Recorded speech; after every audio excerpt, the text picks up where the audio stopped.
Hello, guys. Today we're going to talk to Ana Paula about living and studying in Norway.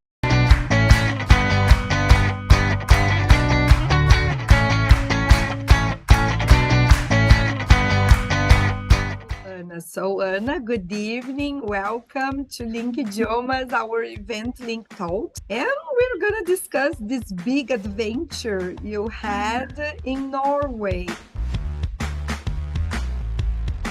I am Ana Paula Vanin, and I am 30 years old. I am from the countryside. I'm from Kriuva. I am a chemical engineer. I work a little bit in industry as well.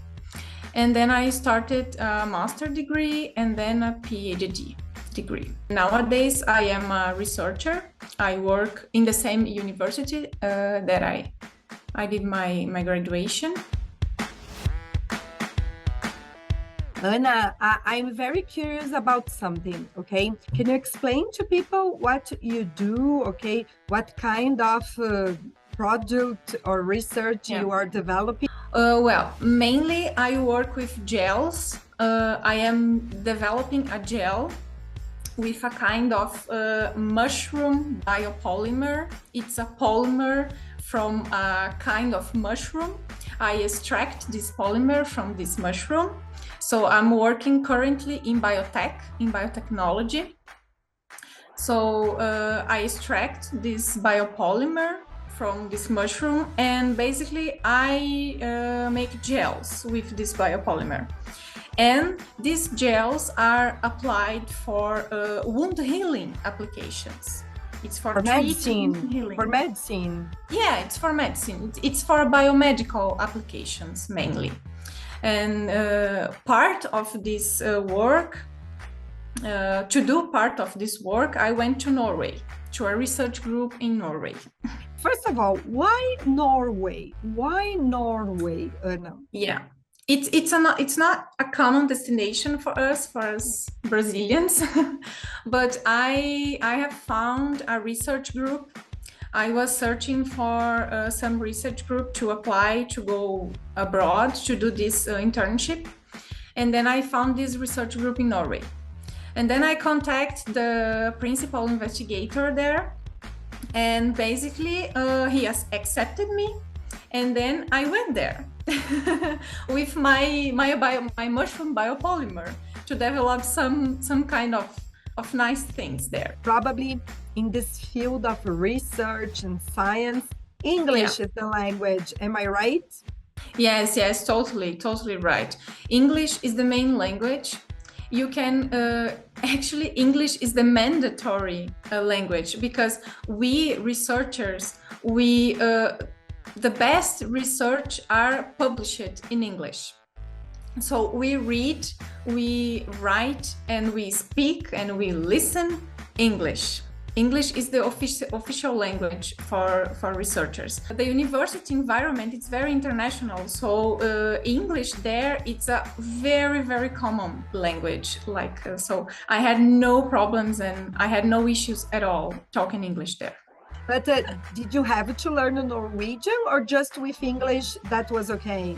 No. It's perfectly fine if you go to Scandinavia with English. Scandinavian people, their English is very good.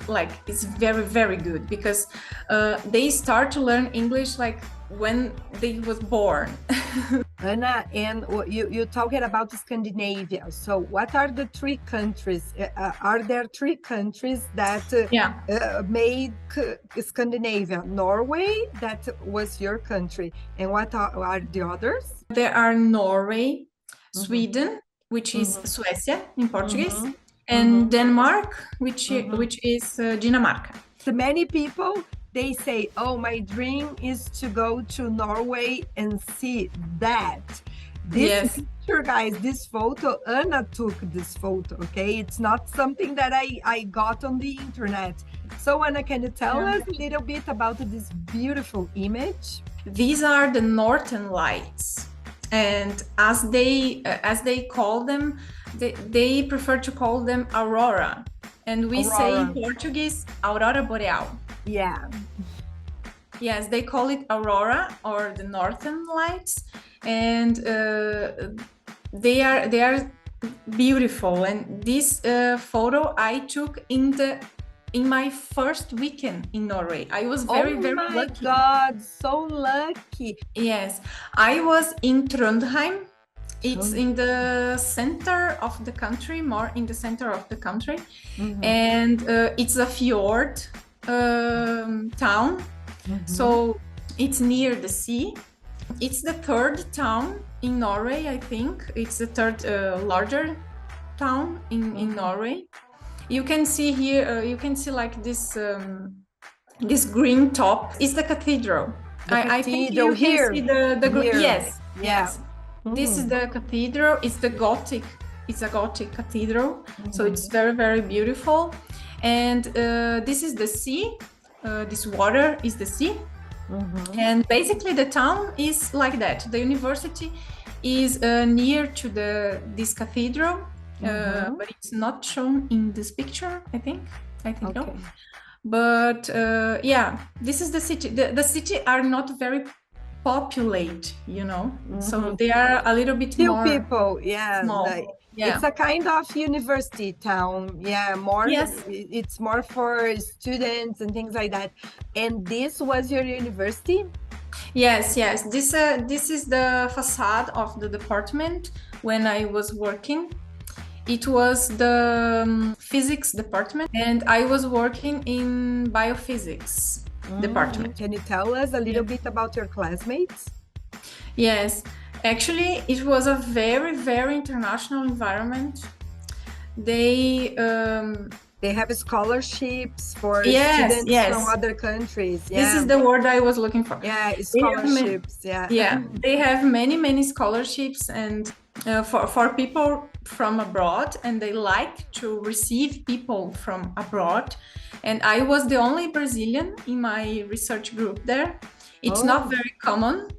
Yeah, I was the only one, but I have classmates from Germany, from Poland, from other countries, other Scandinavian countries, but from France, from Spain, from Cuba. I had one from Cuba, from the United States, the USA, and from India, many Indian people.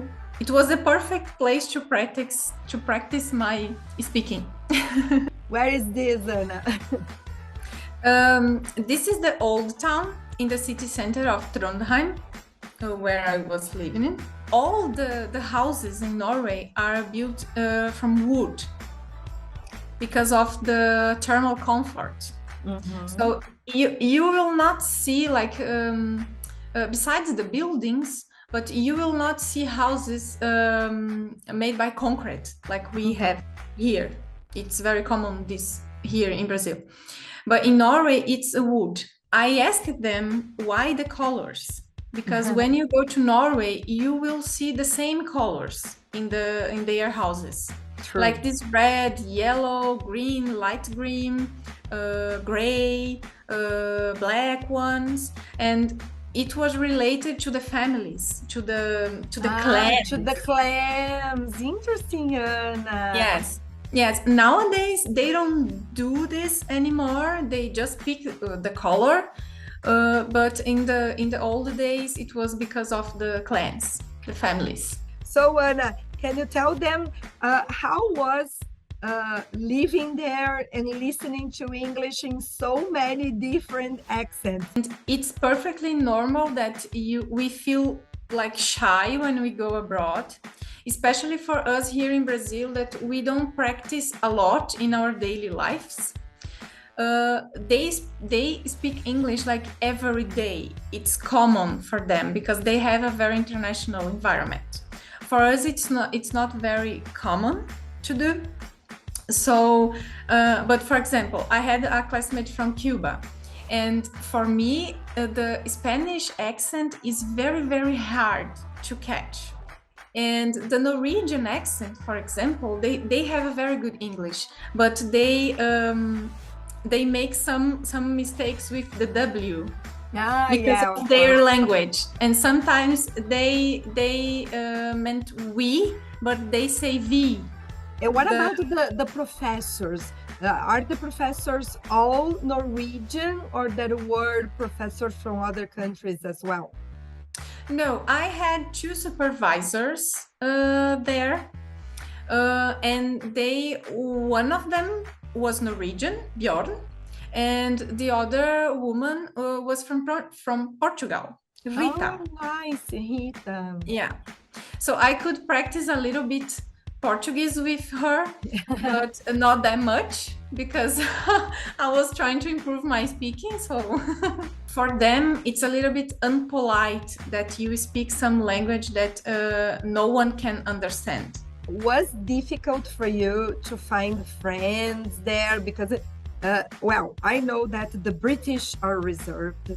The Germans, they are reserved. Even the Americans, some Americans are reserved, but not as reserved as the Scandinavians. The Scandinavians, they really respect each other's personal space. But did you make any friends there? Tell us about it. Yes, I've made some friends, some roommates. I had like roommates from Poland, from France, and I made some I made some friends more from Poland. Poland people are more open. But Anna, how was this for you to find accommodation there? Actually, I had to search for an accommodation by myself. It's how it is. The university, I contacted the university because it was a very university town. Like everything is about the university in Trondheim. So sometimes it is difficult to find an accommodation in town. So I was struggling a little bit with that, but I asked for some help for some people in the university. My supervisor there, he helped me a little bit with that. But I was able to find an accommodation like by myself. I just they have like a website when they put some accommodations there you can rent there.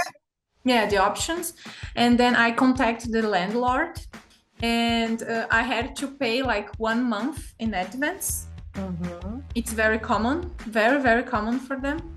And then it was like that, because for the Norwegian visa, because I had to apply for a Norwegian visa, you need to have an accommodation. You can't go to Norway to spend more than 3 months, right? Without an accommodation. So because they want to know what are you going to do in the country and if you have some place to live. Anna, and was it very expensive? I would say very expensive. I thought so. Not only not only Norway, it's the whole Scandinavia. Denmark, for example, it's even more expensive. So you need to be prepared to go to Scandinavia. You need to be prepared talking about money. I encourage everyone to go to Scandinavia because it's an amazing experience. It's so good, so nice to be there. But you need to be prepared with money because it's double the price of normal Europe. They have their own coin and they are totally fine about it. It's a Norwegian kroner. Yeah, it's a Norwegian kroner, and if you go to Sweden, it's a Swedish kroner, and Denmark, Dinamarquese kroner, I think. But they have kroner. Kroner, yeah.